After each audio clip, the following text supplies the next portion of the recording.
Ouais, ben après un peu de repos, le moral est bon, la tête est revenue dans un bon état. Et là, c'est ma deuxième journée à Macao. J'en ai passé toute une hier, bougé pas mal, pas eu de temps à perdre.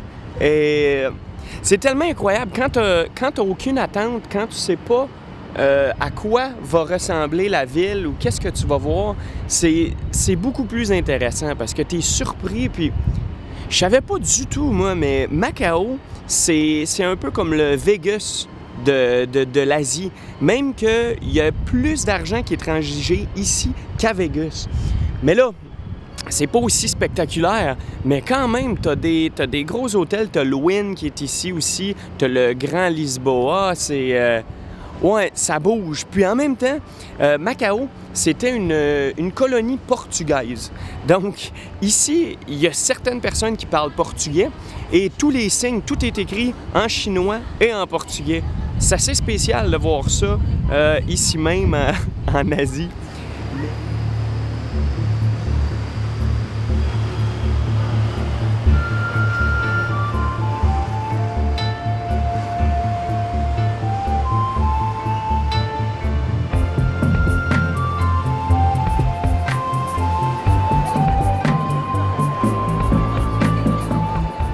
Dans le même style que Hong Kong, Macao est une région administrative spéciale de la Chine.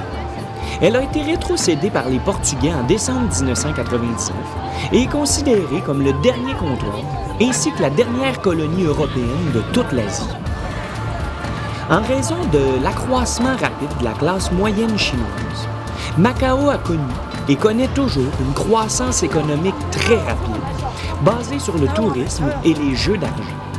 Ce qui en fait une des villes les plus riches du monde et aussi l'une des plus perverties.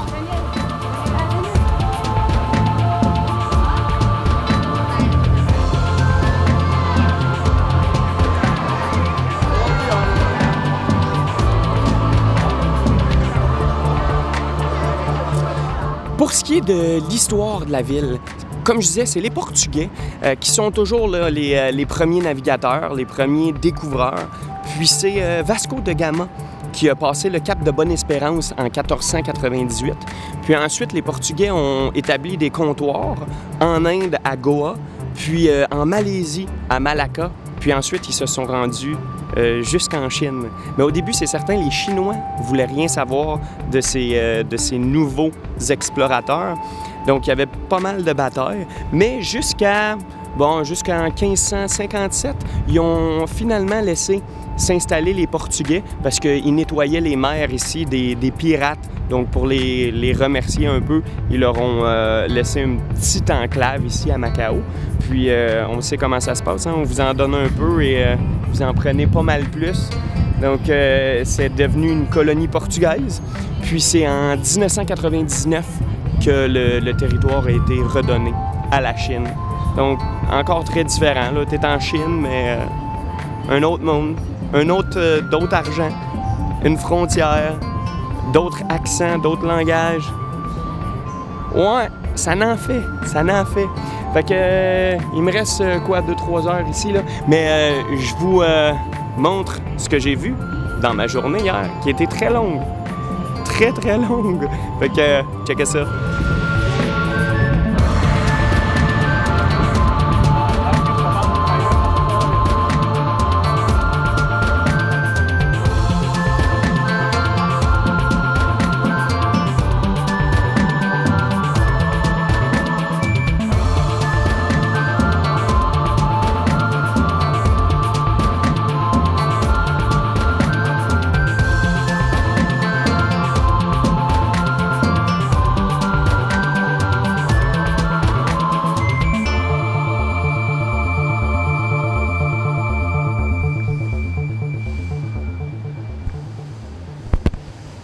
On va essayer ça, un bon petit sandwich.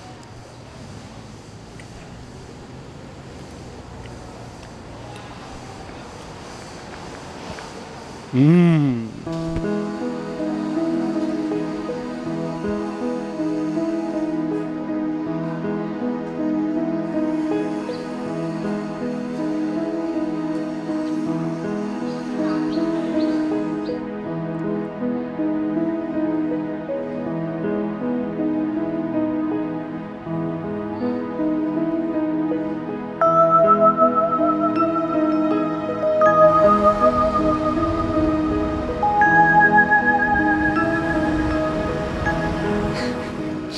Hey, c'est tout un ou tout l'autre, hein?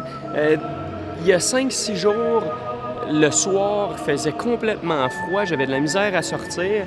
Et là, il doit faire 35 degrés, je dégoûte, j'ai le dos tout mouillé.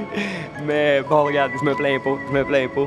Et derrière moi, un des plus beaux buildings de Macao, c'est l'église séminaire Saint-Joseph. Et de style baroque, c'est de toute beauté. J'adore cette architecture-là. Donc, je vais aller en dedans, il y a des gens qui chantent. Fait que... ouais.